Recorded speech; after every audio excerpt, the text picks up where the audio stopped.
So, of course, I think it was in 1995, the Indiana Jones adventure, Temple of the Forbidden Eye, opened up in Disneyland. And anybody who went at that time, you got one of these little cards here, so you could decipher all of the hieroglyphics. And, of course, it was sponsored by AT&T. I've got several of these. I was actually down there in 95. I've got like one of those certificates that you get for when it first opened and all of that sort of stuff. And I got a ton of these cards at the time because they were just handing them out for free. They don't hand them out anymore, nor do anything about the hieroglyphics. But along with that, we started to get new action figures. Now, this is more like in the 2000s here. But you can see we get our first new, these are technically 4-inch action figures, since basically it's our first real action figure since the 80s here. So it's been like almost 15 years at this point. So we get this first, we get an Indiana Jones, and it's just this figure done by itself. See here, it's just kind of a plain back, which is what we're going to see on all these Disney backs as we go through here. But you see he comes with a torch, his revolver, a whip, and a sword. I actually have a loose version of this figure right here, so you can see the face, you know, it's about what you'd expect for a theme park figure of the time. Basic 5-point of articulation, although it's still pretty decent detail on him. You can see his revolver looks pretty good right there. Didn't break off his thumb in all the years I've had him either. So, I mean, all in all, it is a pre-posed figure. You can see it looks like he's, you know, 1 foot in front of the other type of thing.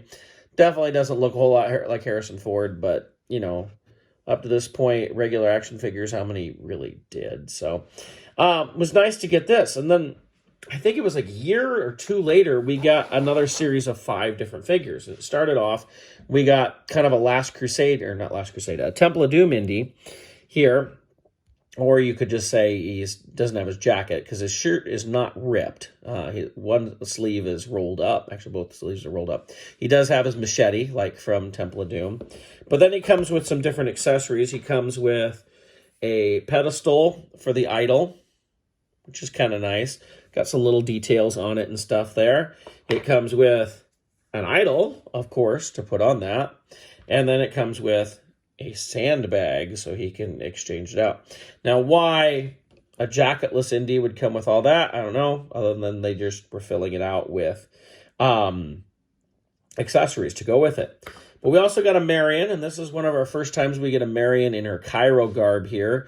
She is a little busty for Marion, but, you know, her leg articulation is weird. It reminds me of Playmate Star Trek articulation. Like, in order for her to sit down, she's going to kind of splay her legs, and it's kind of strange posing. Again, much like Indy, it's a set position here. But she did come with a frying pan. I can't find it. It's not near as detailed as what we'd get later on from Hasbro. But she did come with a frying pan. First time getting that. You see the wonderful detail on her face. But she did come with a monkey, too. She came with a little monkey. Pretty good detail on our monkey here. Was pretty cool to get that. Here's the frying pan. Fairly simple right there. Much different from the one that came with Hasbro. Next, we got a German soldier. He's very much pre-posed. He's got a fist there. And you can kind of see on his cap there. He's got fairly detailed Nazi-type stuff, which I'll get to more of in a minute. And then he came with a rifle. But I guess this is what makes this figure really desirable, is it came with this box, which clearly has the Nazi emblem on it. This, of course, is the crate that was made to put the Ark of the Covenant in. And he came with this, which apparently makes this figure worth a lot of money. I just found this out recently as I was researching some stuff. I always just thought it was cool to have a little crate to, you know, set up for dioramas and such. But, you know, gets this little...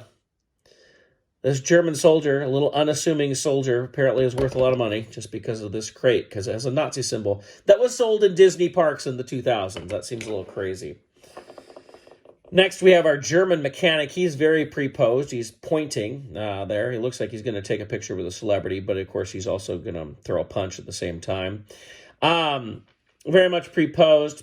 Decent figure. It's interesting that almost every iteration of Raiders of the Lost Ark figures, we always get a German mechanic. And for him, he came with an oil barrel, which, you know, again, we're filling out dioramic type stuff for him. So it's kind of cool. And, well, he's a mechanic, so he's going to come with a little wrench. So we do have that as well. And finally, for the 5th figure in this series, we get another standard that seems to always come, which is the Kyra Swordsman. You know, we see how little screen time he gets, and yet how many action figures this guy has.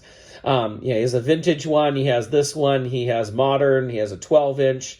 I'm sure he'll have a 6-inch coming up. There's a couple other things in there that we'll talk about. But he came with 2 swords that were the same. So you can see right there.